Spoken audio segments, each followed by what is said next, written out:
ഇന്നത്തെ സ്പെഷ്യൽ അരിപ്പൊടി വെച്ചിട്ട് സിമ്പിളായിട്ട് റെഡിയാക്കി എടുക്കാൻ പറ്റിയിട്ടുള്ള ഒരു പായസത്തിൻ്റെ റെസിപ്പിയാണ്.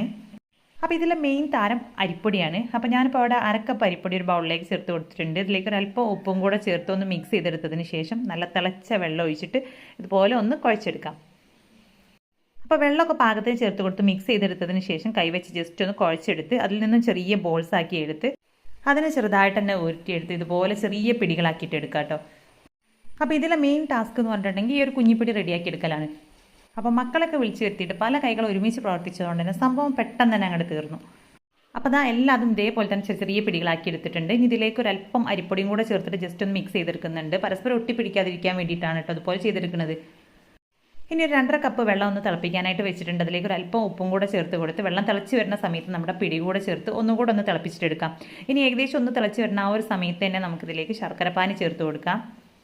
3 അച്ച് ശർക്കരയിലേക്ക് 1 കപ്പ് വെള്ളം ചേർത്ത് കൊടുത്തിട്ടാണ് ഞാനിപ്പോൾ അവിടെ ശർക്കരപ്പാനി റെഡിയാക്കി എടുത്തിട്ടുള്ളത്. ഇനി ഇതെല്ലാം കൂടെ തിളച്ച് വരുന്ന ആ ഒരു സമയത്ത് ഫ്ലേവറിനായിട്ട് കുറച്ച് ഏലക്കപ്പൊടി കൂടെ ചേർത്ത് കൊടുക്കാം. പിന്നെ വേണ്ടത് തേങ്ങാപ്പാലാണ്. അപ്പോൾ ഒരു 3/4 കപ്പ് നല്ല തിക്കായിട്ടുള്ള തേങ്ങാപ്പാൽ കൂടെ ചേർത്ത് കൊടുത്തതിന് ശേഷം ഒരു 1/4 കപ്പ് തേങ്ങ ചിരവി എടുത്തതും കൂടെ ചേർത്ത് മിക്സ് ചെയ്ത് ഇതൊന്ന് തിളച്ച് വരുന്ന സമയത്ത് നമുക്കിതിൻ്റെ ഫ്ലെയിം ഓഫ് ചെയ്ത് കൊടുക്കാം. ഇനി നെയ്യിൽ കുറച്ച് തേങ്ങാക്കൊത്ത് കൂടെ വറുത്തതിലേക്ക് ചേർത്ത് കൊടുത്ത് കഴിഞ്ഞിട്ടുണ്ടെങ്കിൽ നല്ല ടേസ്റ്റി ആയിട്ടുള്ള നമ്മുടെ കുഞ്ഞിപ്പിടി പായസം അവിടെ റെഡി ആയിട്ടുണ്ട്. അപ്പോൾ മലബാറുകാരുടെ സ്പെഷ്യൽ ആയിട്ടുള്ള ഒരു ഐറ്റമാണ് കേട്ടോ ഇത്.